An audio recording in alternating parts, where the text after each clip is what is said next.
দুঃখের সঙ্গে বলতে হয় যে একটা চক্রান্ত চলছে বাংলাদেশের ভবিষ্যতে যে নির্বাচন হওয়ার কথা সেই নির্বাচনকে বানচাল করে দেওয়ার জন্য একটা গোষ্ঠীর চেষ্টা করছে। আজকে দুঃখের সঙ্গে বলতে হয় যে একটি উগ্রবাদ, তারা বিভিন্ন রকম উগ্রবাদের কথা বলে মানুষকে বিভক্ত করতে চায়, বিভাজন সৃষ্টি করতে চায়।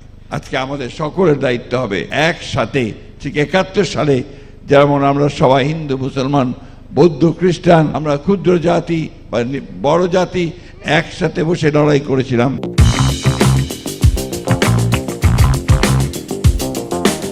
আমাদের একটা ভূখণ্ডের জন্য, স্বাধীনতার জন্য, সার্বভৌমত্বের জন্য, আমাদের অধিকার প্রতিষ্ঠা করার জন্য, সেইভাবে আমরা আমাদের অধিকার রক্ষা করার জন্য আমাদের সেই যে লক্ষ্য ছিল যে একটা স্বাধীন বাংলাদেশ গড়ার জন্য, মুক্ত বাংলাদেশ গড়ার জন্য, এই লক্ষ্যে আমরা কাজ করব। আমাদের বিশ্বাস আছে আমাদের নেতা ডক্টর রহমান সাহেব উনি এখন পর্যন্ত যে কথা আমাদের সামনে বলেছেন, যে কাজ তিনি করেছেন, তাতে আমি সকল জাতিকে ঐক্যবদ্ধ করে, জাতির সকলকে ঐক্যবদ্ধ করে আমরা সেই লক্ষ্যে এগিয়ে যেতে পারবো।